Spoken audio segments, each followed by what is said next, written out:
Ready? Okay, I mean, obviously coming off a tough loss, like I talked about after the game, a disappointing loss. SMU's a really good team. Really, we expected to play better, and that was really what was disappointing to me. Happy to be back in front of our home crowd. I know it very important to our players. Tough news, we lost Bryson Armstrong for the year with an ACL. That was a really tough blow. He's playing outstanding football. And so it's kind of next man up, and we've kind of been used to that all year, and we got 2 games left and we need to finish strong. Questions? Coach, I know a few weeks ago you were optimistic Dylan Gabriel could potentially return by the end of the season. I think it's been 8 weeks since the injury. There's only 2 regular season games left. Are you expecting him at some point in these last 2 games? Well, we're hopeful. He practiced last night and practiced well, so that was exciting. Really the first time that been out there with the offense and all that, so we'll see how it goes, day to day and week to week, and we'll see what happens. What is he able to do in practice at this point?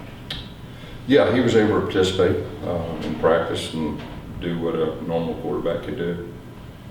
Coach, with everything that's gone on, the list of injuries, yourself even on the IR, all of that, and now at this point, what's the challenge for you coaching-wise to kind of manage health, but also preparing for these next 2 games and remembering you may have a bowl game going on? Kind of walk us through that, because it seems like this is probably a unique year for your coaching career, right? Well, yeah, I think it's probably unique for everyone, with everything that's happened and the injuries to, key players. But, hey, it's next man up. We've been saying that for a while. We've been preaching to our team, and that's what's got to happen. The good thing is we're home the last 2 games. We played well at home. And so that's the good thing.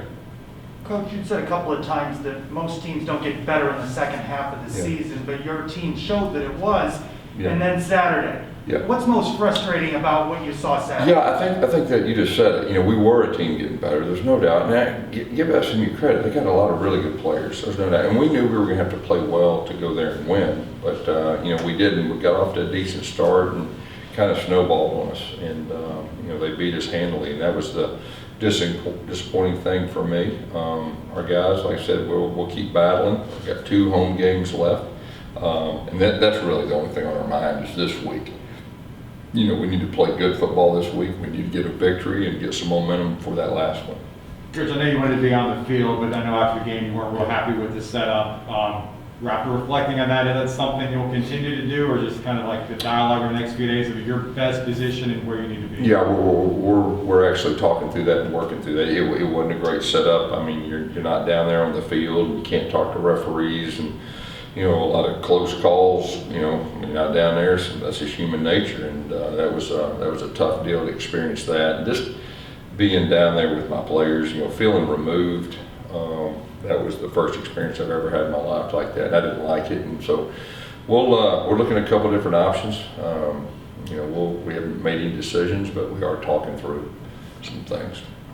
One of the few bright spots on Saturday was Parker Navarro's touchdown. What did he show you in practice to get that opportunity? Yeah, he's a great competitor, and you've seen him before, even spring game, and he can really run. He can do some things, and he provided a spark. We were banged up. Joey Gatewood wasn't able to go, because of his ankle, and gave an opportunity for Parker to kind of fill that role. And that was also Bowser's kind of role too. So we were down 2 spots. It was next man up, and Parker did a good job. And but it didn't surprise anybody on the team. He's a really good runner, and he's been playing some special teams and just doing anything he can to help our team.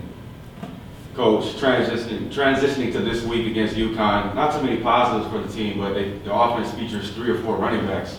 So what do you like about the Huskies on film? Yeah, they got some young, talented guys. I think a lot of freshmen they're playing. And we got a quarterback I think that we played against in 19 that is a fairly talented guy too. So, but to be honest with you, this week's about us. That's what our message is. We've got to play better. We've got to coach better. And I expect our guys to do that.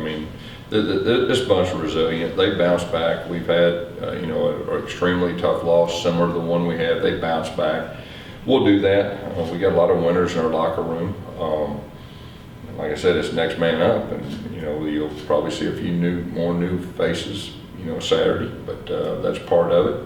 But we're looking forward to it. And I'll tell you this, practice last night, our guys were excited to practice. They were excited about these last 2 games. And that's what you look for in a coach. That doesn't happen very many places, just so you know. I mean, this time of year when things don't go good and things start to snowball, not that it's snowballing here, but some programs it is, it's hard to recover, but it says a lot about our players. I know I've said that, sound like a broken record, but it's true. It's all about our players. I mean, coaches, we're going to be the motivators and everything that goes with that, but it's all about your players. It's about your leaders. If your leaders fold your tent, then it snowballs. If you don't, you still got a chance. And that's what our guys are doing. Our guys are fighting, they're competing, and I'm proud to be their coach. You say next man up, but how challenging is it when you lose guys and you got, your game plan and what you're planning to do when you lose guy after guy? Well, you got to truly believe next man up. It is what it is. When you lose guys, it's got to be the next guy up, and you as a coach got to know what you got and maybe what you don't have, and try your best to build around the strengths of what you do have. Try not to do the things you don't. So that's just part of being coaching. I mean, that's just part of coaching. And now, have I experienced this before in my career? Probably not, but hey, that's part of it.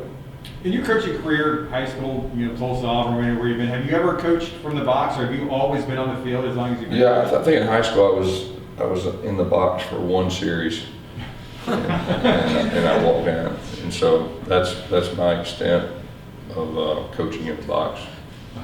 You don't like it? No, I don't like it at all, and I really don't like that little deer stand I was on, platform bull crap, but we just tried to do the best we could, we're just trying to figure out, what is because I'm having trouble on crutches anyway, and so that was what we thought was the best, and like I said, it wasn't real good.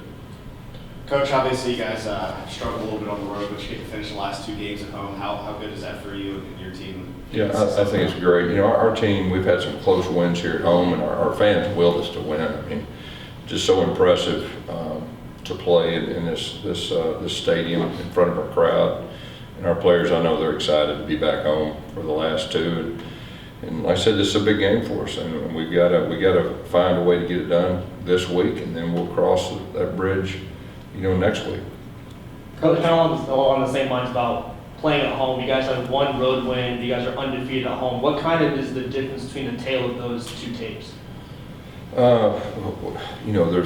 We played 2 really good teams, I feel like, on the road. And, this conference, if you really look, it's tough to play on the road in this conference, and there was 2 really talented teams. And then there was a 3rd team that I thought was, Louisville's a good team too. Their losses have been pretty close, and they had a good win last week. So it's 3 pretty good teams. You got to play well. You got to play well on the road, and we really hadn't done that but 1 time. But at home we played well. I think we're undefeated right now. We need to continue that. Coach, what about losing Bryson? Is there anybody you're going to move into his spot from another position? Coach T, Jeremiah, he gets a targeting call, so he's out for a half or whatever. So I don't, it's next man up, and it'll be some good competition, in practice this week. Mark Antony's made the most of his opportunities. What do you like about what he brings to your team? Yeah, the thing about him, when he's been given the opportunity, he seized the moment. Really helped us win the East Carolina game. Made the catch on 4th down, broke the tackle, scored the touchdown. Last week we put him in cold. It was 4th and 1. He gets it. And then obviously he was the bright spot, or one of the bright spots of Saturday. And so he's ready. I think he's been waiting his turn patiently. And I think you can see him getting more and more confidence every time he goes to the game. UCF and UConn had been a conference game a couple of years ago. Obviously, it's a non-conference game. Have you been versed in the rivalry history of the civil conflict? Do you know much about that? I got updated before the presser about it, but I didn't know anything about it before. More on Dylan Gabriel. You said he practiced last night, I guess. I don't know if he's going to play on Saturday or what his plans are, but in terms of managing the quarterbacks, is Mikey just understanding that, this is Dylan's spot, or how does that work? Or is it a competition? Yeah, week to week, we're just crossing that bridge as we go. I thought Mikey's done a really good job up to this point. He's still learning as he goes, and he's done some really good things. But, we'll take it practice by practice, week by week, and that's just really where we're at. And, I just want to say this, that was the first time Dylan's practiced, okay? So, but it was encouraging to have him out there with our guys and able to do the things that he was able to do. I know UConn obviously hasn't had the best year, but just does anything jump out at you when you look at them on offense or defense? I know they're going through a coaching change as well. Yeah, their defense, I think, plays hard. They got a defensive lineman, I think it's 57, he jumps off the film. Their linebackers are solid. With that, offensively, like I said, they got some young guys that I think have potential to be good players. Mikey, close on a couple of those deep balls early in the game Saturday. You make those and maybe you've got a different. Yeah, the last 2 weeks or whatever, or 3 weeks, we've really tried to push the ball down the field 2 out of the last 3 weeks and just try to create more explosive plays opportunity. We were close, and we'd like to have, maybe one or two more scores, but hey, that's part of it. We're learning as we go. Mikey's doing a good job. So we'll continue to do that. Also, Thanks. Okay. All right. Thank you all.